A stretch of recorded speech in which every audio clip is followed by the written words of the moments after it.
March 18th, 1944, 1640 hours, Monte Cassino sector, Italy.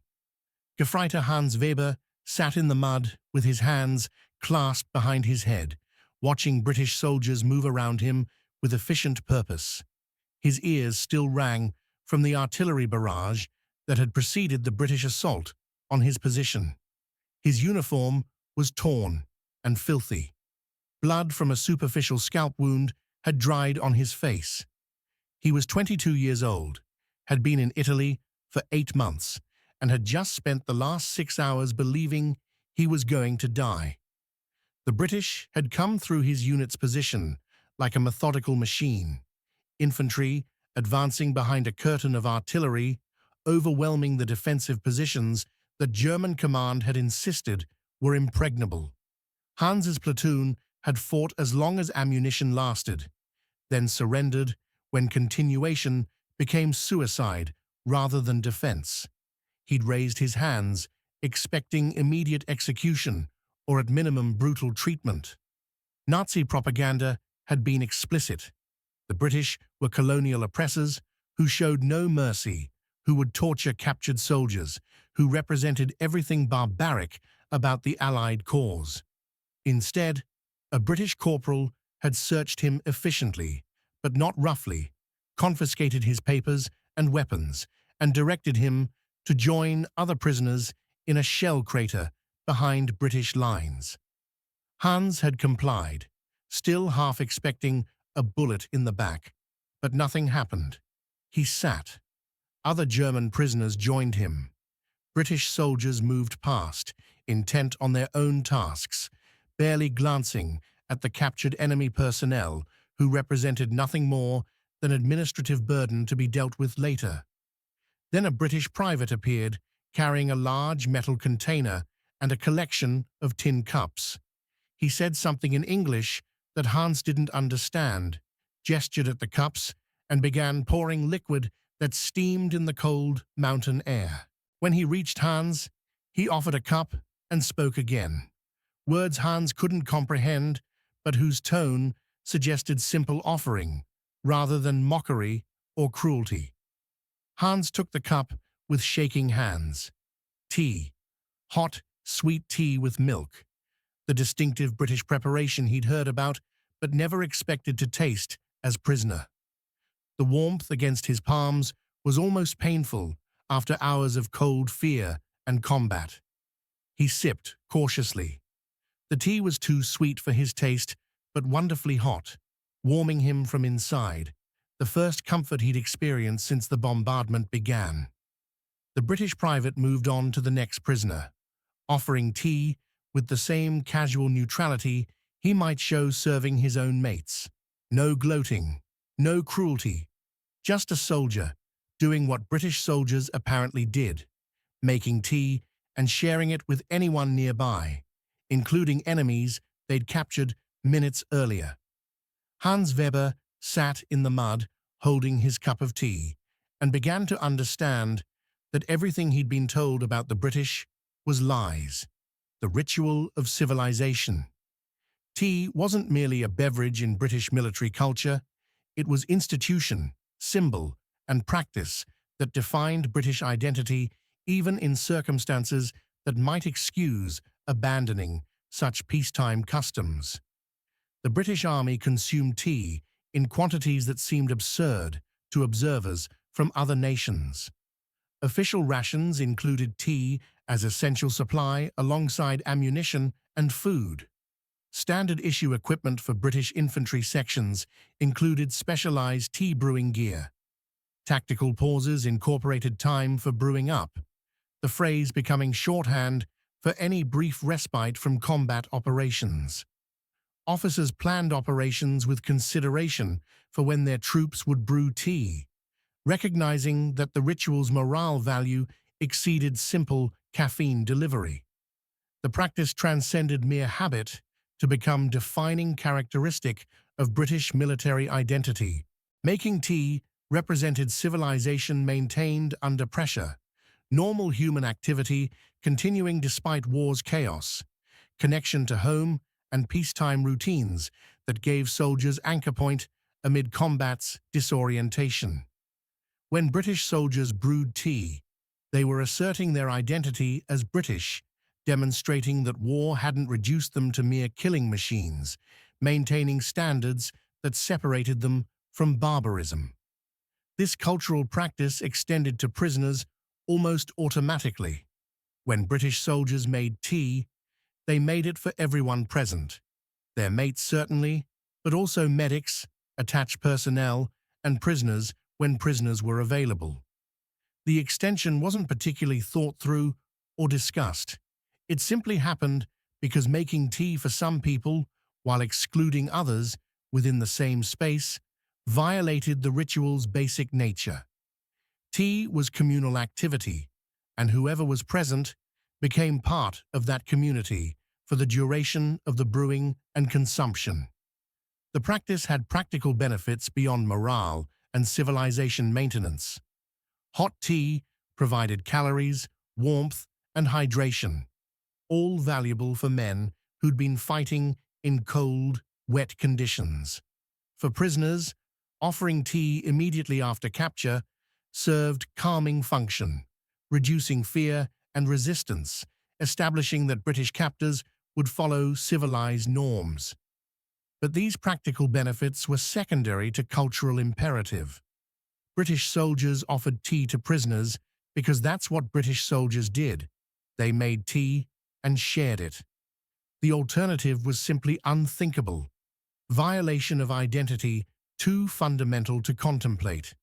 The Code of Conduct. British military culture's approach to prisoners reflected values that were taught formally through regulations, but maintained informally through cultural expectations about proper behavior. The Geneva Conventions established minimum standards for prisoner treatment that Britain had signed and generally took seriously. British military regulations specified correct procedures for capturing, searching, securing, and processing enemy prisoners. Training emphasized that prisoners were to be treated humanely, that abuse was prohibited, that British forces maintained civilized standards regardless of enemy conduct. But the actual treatment prisoners received went beyond legal requirements to reflect deeper cultural values about how gentlemen behaved even toward enemies. British military culture, particularly among regular army units and longer service personnel, maintained quasi-aristocratic values about proper conduct that emphasized restraint, fairness, and maintenance of standards under all circumstances. These values held that you demonstrated superiority not through cruelty, but through unshakable composure and adherence to civilized norms. Officers and senior NCOs modeled this behavior and enforced it among their troops. A soldier who abused prisoners faced discipline not just for violating regulations, but for letting down his unit and Britain through ungentlemanly conduct. The shame of such behavior was meant to be greater than punishment itself. You'd failed to maintain British standards, proven yourself unworthy of the uniform, demonstrated that you couldn't behave properly under pressure. This wasn't universal or perfect. Individual soldiers sometimes acted cruelly. Particular circumstances, aftermath of fierce combat where British casualties were high, discovery of German atrocities, personal losses, could provoke harsh treatment. But the cultural norm was clear and generally enforced. Prisoners were defeated enemies who'd surrendered and were therefore entitled to correct treatment regardless of their previous actions or the crimes of their regime. The distinction was important. British forces weren't claiming moral equivalence with enemy or expressing sympathy for Nazi cause. They were demonstrating that civilization meant maintaining standards even toward those who'd abandoned such standards, that strength included restraint, that winners could afford to be decent because they'd won. The treatment wasn't forgiveness, but assertion of moral superiority through action rather than rhetoric, the moment of recognition. For German soldiers conditioned by years of Nazi propaganda about Allied brutality, the experience of British captivity created immediate and profound cognitive dissonance. Hans Weber had joined the Wehrmacht in 1941 at age 19, motivated by patriotism and belief in Germany's cause. His training had included systematic indoctrination about enemies Germany faced. The British, as declining empire clinging to colonies through brutality, maintaining order through oppression, certain to treat German prisoners with cruelty befitting their imperial character. This propaganda was explicit and pervasive. Expect no mercy from the British, who would torture prisoners for information and work them to death in camps, who represented everything decadent and cruel about democratic societies. The reality of British treatment contradicted this conditioning so completely that initial response was often confusion rather than relief. The tea Hans received wasn't obviously cruel, but perhaps it was trick, drugged or poisoned, or preliminary to abuse that would follow. He drank cautiously, watching other prisoners who were drinking theirs, looking for signs of whatever trap must be coming. Nothing happened. The tea was just tea, hot and sweet and comforting in exactly the way tea should be. More British soldiers passed, some offering cigarettes to prisoners who accepted them hesitantly. A medic treated Hans's head wound, cleaning and bandaging it with professional competence and no particular cruelty or kindness. Just medical care, delivered as it would be to any wounded soldier. Guards established perimeter around the prisoners but didn't threaten or abuse them, simply maintained security with the same professional indifference they'd show for any boring duty. The dissonance intensified as initial shock wore off. These British soldiers, who should be brutal colonial oppressors, were behaving like professional military personnel, following regulations and maintaining standards. They weren't friendly, but they weren't cruel either. They were simply correct, doing their jobs, treating prisoners according to rules, maintaining discipline through presence and organization rather than fear and violence. Hans watched a British sergeant organizing prisoner processing, directing guards, coordinating with other units about where prisoners should be sent. The sergeant's manner was firm, but not harsh. He gave orders expecting compliance, enforced discipline when prisoners moved too slowly or tried to keep forbidden items, but showed no particular malice or cruelty. He could have been a German NCO organizing anything requiring order and efficiency, except he was British and the people he was organizing were German prisoners. That recognition hit hard. The enemy wasn't fundamentally different. They were soldiers doing soldier work, maintaining military discipline, following their standards, just as Hans had followed German standards when the situations were reversed. Everything he'd been taught about British forces being fundamentally inferior or barbaric was obviously false. These were competent professional soldiers who defeated his unit through superior force and execution, and who were now treating defeated enemies with the kind of correct military procedure that Hans recognized and understood: the processing system. British procedures for handling prisoners reflected years of experience and systematic approach to managing the enormous numbers of enemy personnel captured through years of combat.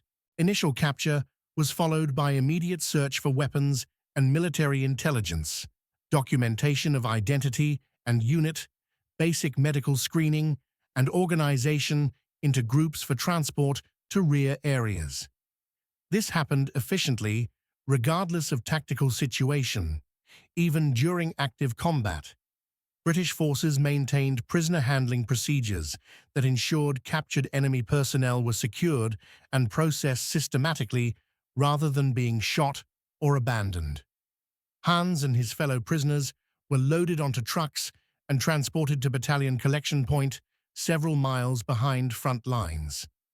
There, they underwent more thorough processing, detailed search, documentation photographed or copied, interrogation by intelligence officers seeking tactical information about German dispositions and capabilities.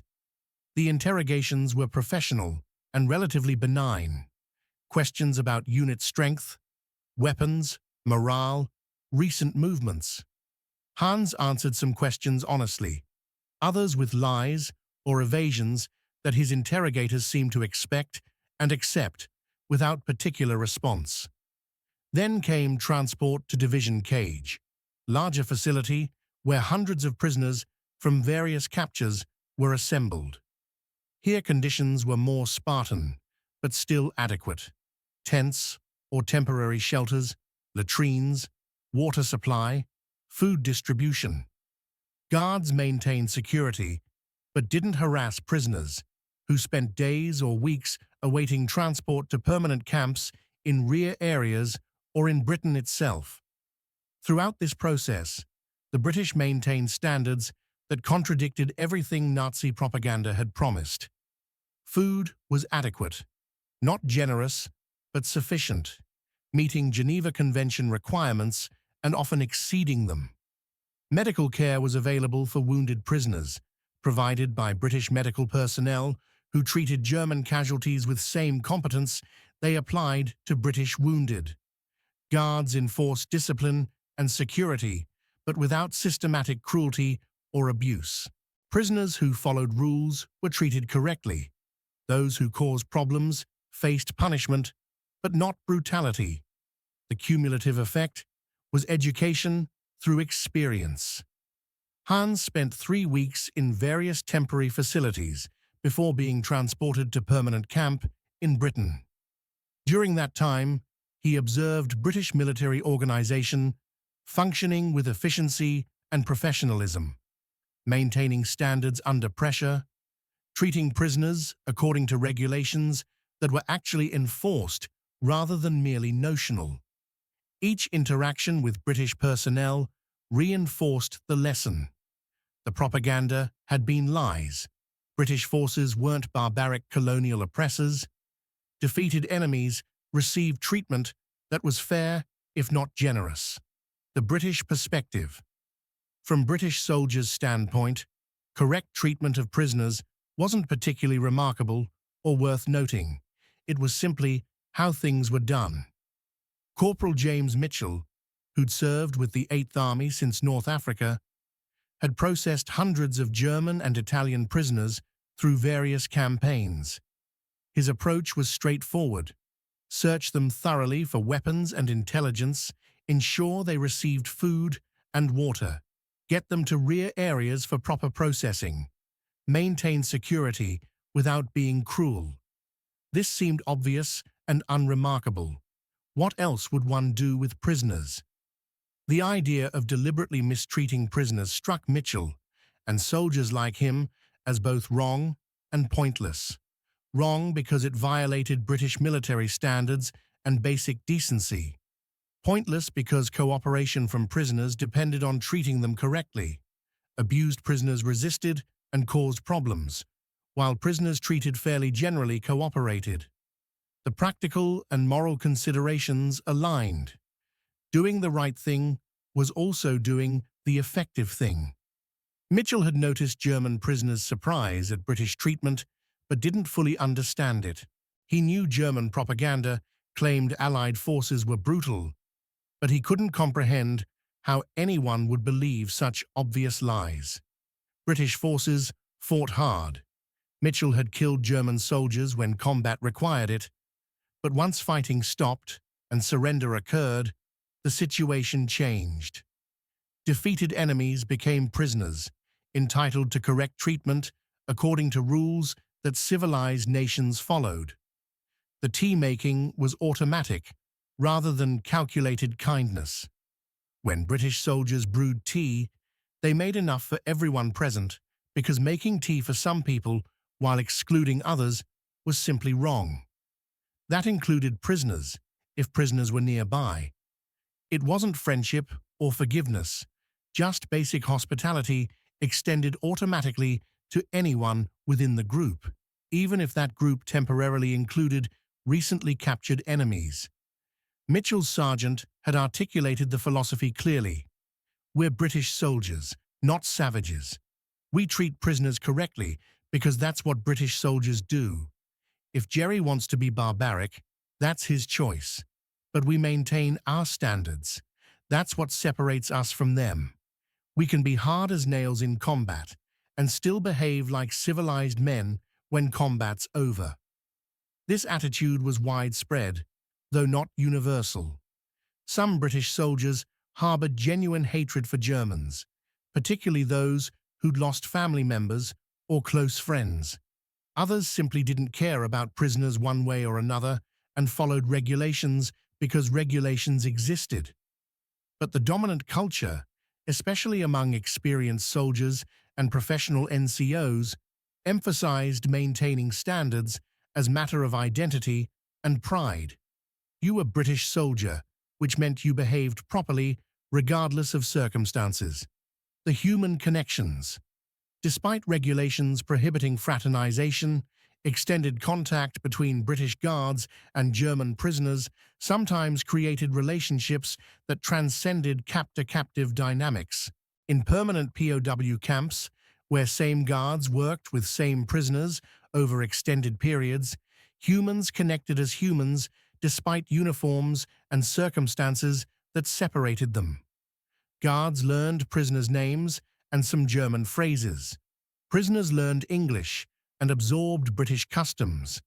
Conversations developed, hesitant at first, conducted through broken language, gradually becoming more comfortable as both sides recognized their shared humanity. These connections never erased the fundamental reality that one group had won and held the other captive. Guards maintained authority and security. Prisoners remained confined and subject to British orders. But within those constraints, relationships formed that were recognizably human rather than purely functional. Hans Weber, eventually transported to permanent camp in Scotland, found himself assigned to agricultural work detail under supervision of Corporal David Thompson, a farmer's son from Yorkshire who'd been wounded in France and assigned to guard duty during recovery. Thompson took his duties seriously, but without particular malice. He explained work requirements clearly, demonstrated techniques when prisoners didn't understand, ensured they received proper breaks and adequate food. Over months of working together, Thompson and Hans developed relationship that was neither friendship nor pure authority subordination, but something between. Thompson learned Hans had been university student before the war, studying engineering, hoping to design bridges. Hans learned Thompson had been farming since childhood, expected to return to farming when war ended, missed his family's land with intensity Hans recognized because he missed his own family with similar ache. They spoke about mundane things, weather, crops, the work they were doing.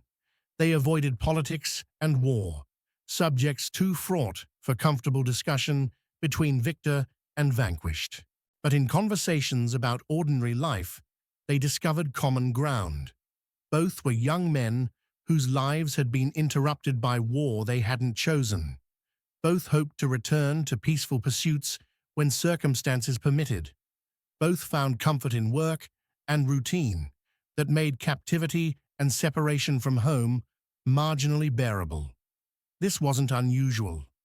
Across British POW camps, guards and prisoners developed working relationships that recognized shared humanity while maintaining necessary distinctions. These relationships weren't policy or intention. They simply happened when humans spent extended time together, when hostility proved exhausting to maintain, when ordinary human impulses toward connection found expression despite circumstances designed to prevent it. The transformation. Extended captivity under British treatment created ideological transformation among many German prisoners who compared their experience with Nazi principles. Hans Weber spent 18 months in British captivity, from his capture in Italy through repatriation in late 1945.